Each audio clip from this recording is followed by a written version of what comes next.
তাই যেন হয়, আমি যেন এমন ভাবে তোমার বুকে সারা জীবন থাকতে পারি।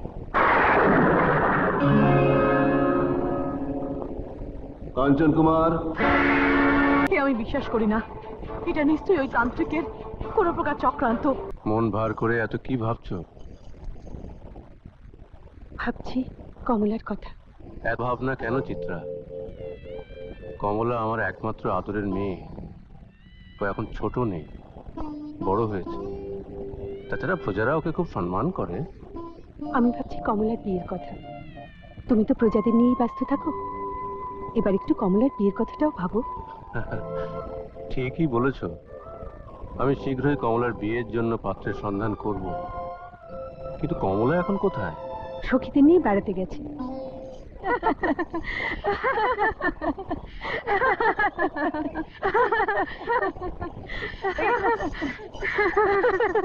কোথায় গেল রে সব?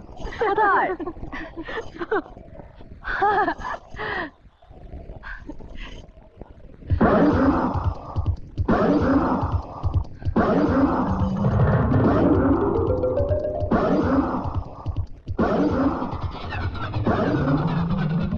তোমরা কে?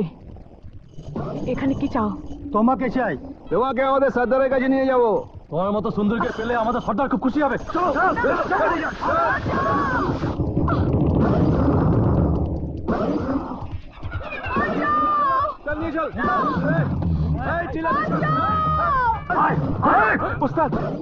ওস্তাদ, নির্ঘাত এই জঙ্গলে কোন ভূত পেত্নী আছে, আমাদের মাথা একেবারে চিবিয়ে খাবে। চলো পালিয়ে। তুই থামবি না, আমার তো মার খাবি। বীরু কাপুরুষ কথাকার, নিশ্চয় কোনো মেয়ে জঙ্গলে বিপদে পড়েছে। না, মেয়ে নয় ওস্তাদ, মায়া মায়া। ওখানে গেলেই আমাদের মৃত্যু। চলো ফিরে যাও। না, আয় আমার সঙ্গে। হরে কৃষ্ণ, হরে কৃষ্ণ।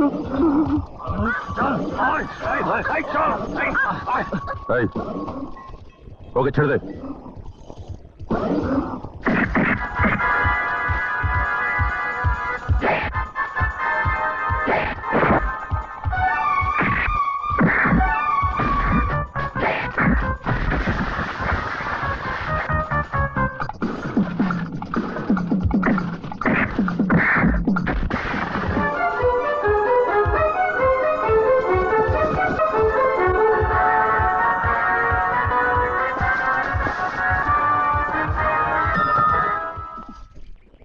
এত সুন্দর মুখ আগে কখনো দেখিনি।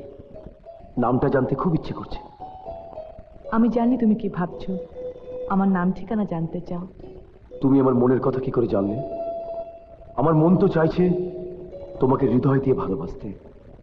আমাকে যদি তোমার ভালোই লাগে, তাহলে মুখ ফুটে বলতে পারছো না কেন? কিরে সখী, চোখের পাতা যে পড়ছে না, ঘরে ফিরে চল। হ্যাঁ চল, আমি আসি। আপনার উপকারের কথা মনে থাকবে। চল।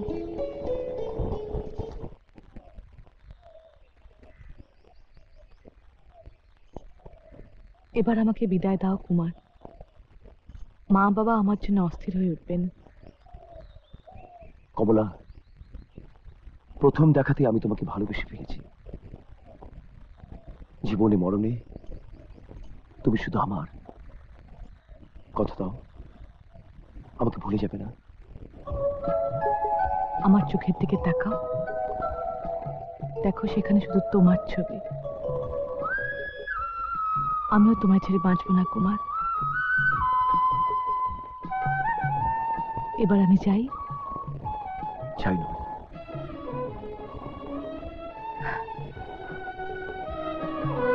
আসি।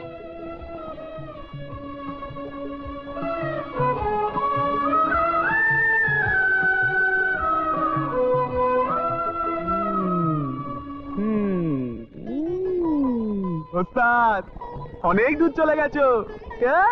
ও চলো আমরা যাই। যাই না, চলো আসি আসি। হ্যাঁ চল। মন্ত্রী মশাই, আদেশ করুন রানীমা। কাঞ্চন কুমার শিকার থেকে রাজমহলে ফিরলে ওকে আমার হয়ে আপনি বিয়ের প্রস্তাবটা দেবেন।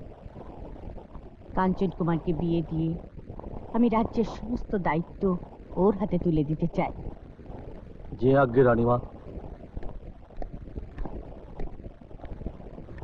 মা, কাঞ্চন, বিয়ের কথাটা আপনাকে আর মন্ত্রী মশাইকে বলতে হবে না রানীমা, এই কথাটা বলতে কাঞ্চন কুমার নিজেই চেয়েছিলেন। এতদিনে মায়ের মনের কথাটা বুঝতে পেরেছিস। এ যেন ভোলানাথের আশীর্বাদ। মন্ত্রী মশাই, কাঞ্চন কুমারের জন্য সুযোগ্য পাত্রীর সন্ধান করুন। আচ্ছা, মা, তুমি অনুমতি দিলে আমি যাকে জীবন সঙ্গিনী করতে চাই তার নামটা বলতে পারি। কে সেই মেয়ে? বলো, নাম ঠিকানা বলো। সাচিনগরের মহারাজার কন্যা, নাম কমলা। মন্ত্রী মশাই, আমাকে সাচিনগর মহারাজের বাড়িতে নিয়ে যাবার আয়োজন করুন। এখানে আসার পর থেকে তোমার নামে রোজ একটা করে মালা গাঁথি। জানি না মিলনমালা কবে গাঁথা হবে। কমলা, তোমার বিয়ের প্রস্তাব নিয়ে রূপনগরের দেবী চৌধুরানী তোমার বাবার কাছে নিজেই এসেছেন। আমার কমলার সৌভাগ্য যে আপনার মহলের পুত্রবধূ হয়ে সে যাবে। তাহলে ওই কথাই রইল, আগামী 1 মাঘ কাঞ্চন কুমারের সাথে কমলার শুভ বিবাহ। বেশ, আসুন।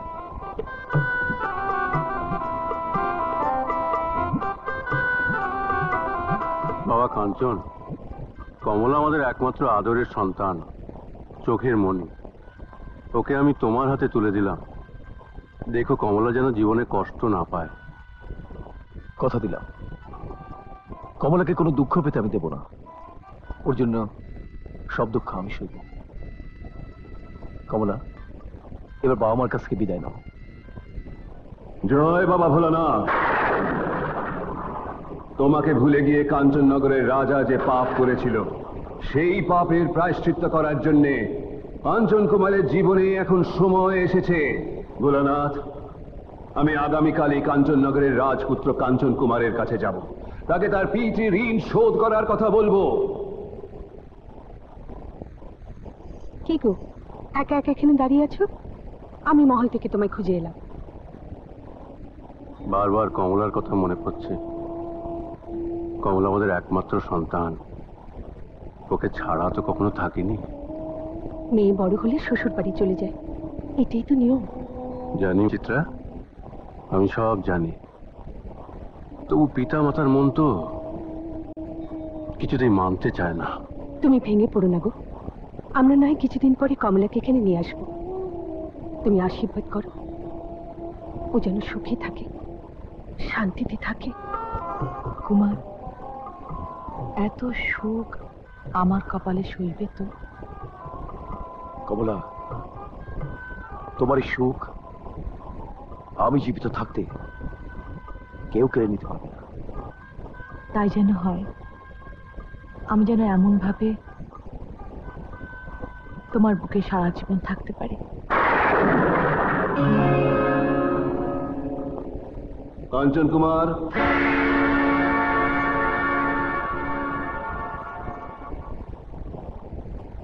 বাবা ভোলানাথের শিষ্য তান্ত্রিক এখানে। কমলা, আমি আসছি।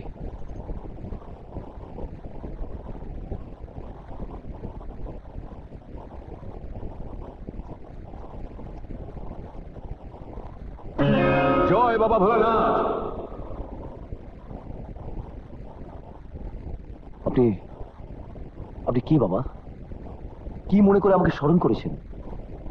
আমি বাবা ভোলানাথের আজ্ঞাবাহী দাস, নাম আমার চামুন্ডা তান্ত্রিক। তোমার সঙ্গে আমার কিছু কথা আছে।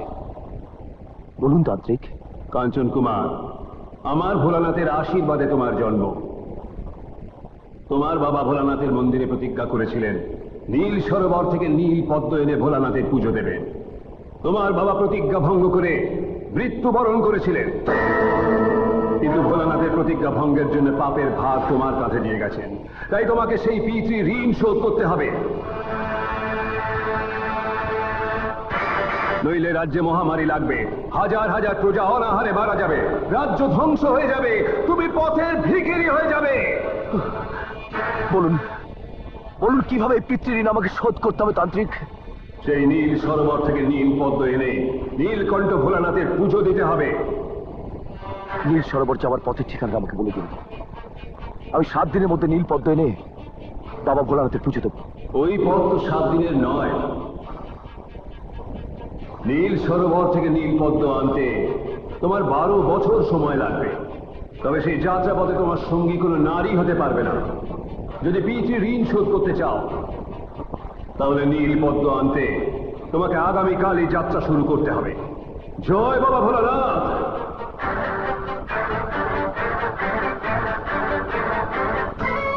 12টা বছরের জন্য আমাকে এই রাজ সিংহাসন, এই রাজত্ব আর কমলাকে ছেড়ে চলে যেতে হবে। এই কথাটা আমি কমলাকে কি করে বলি? তাহলে কি কমলাকে না জানিয়ে চলে যাব?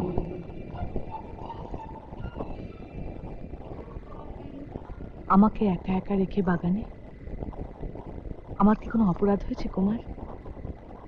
না কমলা। মনে হয় কিছু বলতে চেয়েও বলতে পারছো না কুমার। কমলা, কথাটা কি করে বলি সে কথাটাই ভাবছি। তুমি হয়তো কথাটা শোনার পর দুঃখ পাবে, কিন্তু আমি তো তোমাকে দুঃখ দিতে চাই না কমলা। না বললে কি করে বুঝবো? আমি তো দুঃখ নাও পেতে পারি। তাহলে শোনো। না, এ আমি বিশ্বাস করি না। এটা নিশ্চয়ই ওই তান্ত্রিকের কোনো প্রকার চক্রান্ত। ও তোমাকে নীলপদ্মানার নাম করে বিপদে ফেলে ওর নিজের কোনো কার্যসিদ্ধি করতে চায়। এমন করে বলো না কমলা, তোমার কোনো অমঙ্গল হতে পারে। তান্ত্রিক ভোলানাথের পূজারী, সিদ্ধ পুরুষ, উনি ভোলানাথের কথাটি আমাকে বলে গেছেন। ভোলানাথের কাছে আমরা কোনো অপরাধ করিনি, তাহলে উনি কেন আমাদের 12 বছরের জন্য আলাদা করে দেবেন? এই যে পিতৃঋণ কমলা, পিতৃঋণ শোধ করার জন্য রামচন্দ্রকে 14 বছর বনবাসে যেতে হয়েছিল। রামচন্দ্র তো একা যাননি, সঙ্গে সীতাও ছিল। তাহলে তাহলে আমি কেন যেতে পারবো না? তোমার জন্য আদেশ হয়নি তাই। আমিও তাহলে ওই ভোলানাথের নিষ্ঠুর বিধান মানি না। কমলা, কমলা এমন করে বলো না, ভোলানাথ সব শুনতে পাবে। কমলা, তোমার মনটাকে পাষাণ করে হলেও আমাকে বিদায় দিতে হবে। চোখের জলে আমার যাত্রাপথে বাধা দিও না কমলা। এমন আরো অনেক ভিডিও দেখতে এই চ্যানেলটি সাবস্ক্রাইব করে নিন এবং পাশের বেল আইকনটি প্রেস করে দিন।